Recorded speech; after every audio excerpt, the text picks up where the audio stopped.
ایک چھوٹے سے گاؤں میں دو دوست رہتے تھے جن کا نام علی اور احمد تھا۔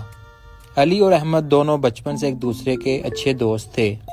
یہ دونوں ہمیشہ ساتھ کھیلتے پڑھتے اور ہر چھوٹی سی چھوٹی بات کا مزہ لیتے۔ ان کی دوستی کا رشتہ سب کو پسند آتا تھا، لیکن ایک دن کچھ ایسا ہوا جو ان کی دوستی کو زندگی بھر کے لیے بدل دینے والا تھا۔ علی ایک بہت ایماندار اور محنتی لڑکا تھا۔ اس کا سب سے بڑا خواب تھا کہ وہ بڑا آدمی بنے گا اور اپنے گاؤں کا نام روشن کرے گا۔ اس کی ماں ہمیشہ اس سے یہی کہتی تھی، بیٹے سچائی اور ایمانداری سے کام کرنا، زندگی میں کبھی غلط راستہ مت اپنانا۔ علی کو اپنی ماں کی باتیں دل سے پسند تھی، وہ ہمیشہ اس پر عمل کرتا تھا۔ احمد دوسری طرف ایک تھوڑا سیال اور چنچل لڑکا تھا۔ اسے کھیلنا اور مزہ کرنا بہت پسند تھا۔ وہ اپنی پڑھائی پر اتنا دھیان نہیں دیتا تھا اور اکثر کام کو ٹالتا رہتا۔ احمد کو لگتا تھا کہ ایمانداری اور محنت زندگی میں اتنی اہمیت نہیں رکھتی، لیکن علی کا ساتھ اسے ہمیشہ متاثر کرتا تھا۔ ایک دن گاؤں میں ایک نیا مقابلہ آیا۔ گاؤں کے سب بچوں کو اس میں حصہ لینا تھا۔ یہ مقابلہ تھوڑا مشکل تھا اور اس میں ایمانداری اور محنت کا بہت زیادہ کردار تھا۔ اس کا نام تھا گاؤں کی تعریف۔ ایک ایسا مقابلہ جس میں بچوں کو اپنی خوبیاں دکھانے کا موقع ملنا تھا۔ احمد کو پتا تھا کہ وہ اس مقابلے میں جیت نہیں سکتا کیونکہ اس نے اپنی محنت نہیں کی تھی، لیکن علی نے اس سے کہا، احمد اگر تم تھوڑی محنت کرو گے تو تم بھی جیت سکتے ہو۔ یہ مقابلہ صرف تمہاری خوبی کا نہیں، تمہاری محنت کا ہے۔ احمد نے تھوڑا سوچا، لیکن پھر بھی اس نے اپنی پرانی عادتوں کو نہیں بدلا۔ علی نے اپنی تیاری شروع کر دی۔ وہ دن رات محنت کر رہا تھا، اپنی مہارتوں کو نکھار رہا تھا اور ہر دن نئے طریقے سے اپنے کام کو بہتر بنانے کی کوشش کر رہا تھا۔ احمد نے سوچا، مجھے کوئی فرق نہیں پڑتا، میں تو بس مزے کروں گا۔ جب مقابلے کا وقت آیا تو دونوں دوست گاؤں کے میدان میں پہنچ گئے۔ سب بچے اپنے اپنے پروجیکٹس اور تیاری دکھانے کے لیے تیار تھے۔ علی کا پروجیکٹ بہت اچھا تھا کیونکہ اس نے اپنی مہارتوں کو خوب نکھارا تھا، لیکن احمد کا پروجیکٹ ادھورا تھا۔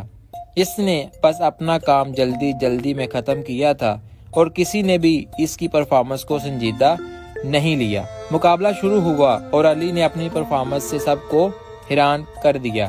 اس نے اپنے ہر قدم میں ایمانداری اور محنت کو دکھایا اور اسی وجہ سے سب نے اس کی تعریف کی۔ احمد نے پروجیکٹ پورا کیا، لیکن اس کا کام تھوڑا ناقص اور ناقابل قبول تھا۔ اس کی پرفارمنس بھی اتنی اچھی نہیں تھی کیونکہ اس نے اس میں اپنا دل نہیں لگایا تھا۔ جب نتیجہ آیا تو علی کو پہلا انعام ملا، لیکن احمد کو کچھ بھی نہیں ملا۔ احمد کا چہرہ اداس تھا اور اس نے اپنے دوستوں سے کہا، میں جانتا ہوں کہ مجھے جیتنے کا حق نہیں تھا، لیکن مجھے لگتا تھا کہ مجھے بھی کچھ ملنا چاہیے تھا۔ علی نے احمد سے کہا، احمد میں سمجھتا ہوں تمہارے جذبات، لیکن جو انعام ملا ہے یہ صرف میری محنت کا نتیجہ ہے۔ تمہیں اپنے کام کو بہتر بنانے کا موقع ملنا چاہیے تھا، لیکن تم نے اپنی پرانی عادتوں کو نہیں بدلا۔ ایمانداری اور محنت سے ہی زندگی میں سب کچھ ملتا ہے۔ احمد کو تھوڑا غصہ آیا، لیکن اس نے اپنے دوست کی بات کو سمجھا۔ اس نے اپنے دل میں یہ ٹھان لیا کہ اب وہ کبھی بھی غلط راستہ نہیں اپنائے گا۔ اس نے اپنے اندر کا بیکار اور آہستہ پن ہٹا دیا اور علی کی طرح اپنی محنت اور ایمانداری کو اپنی زندگی کا حصہ بنایا۔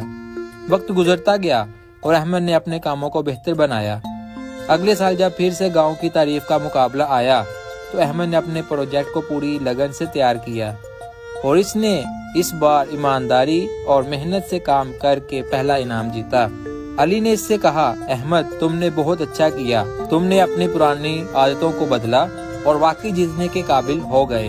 احمد مسکرایا اور کہا، علی تمہارے بغیر مجھے سمجھ میں ہی نہ آتا کہ محنت اور ایمانداری سے زندگی کتنی بہتر ہو سکتی ہے۔ اس کہانی کا سب سے بڑا سبق تھا کہ ایمانداری اور محنت سے ہی ہم اپنی منزل تک پہنچ سکتے ہیں۔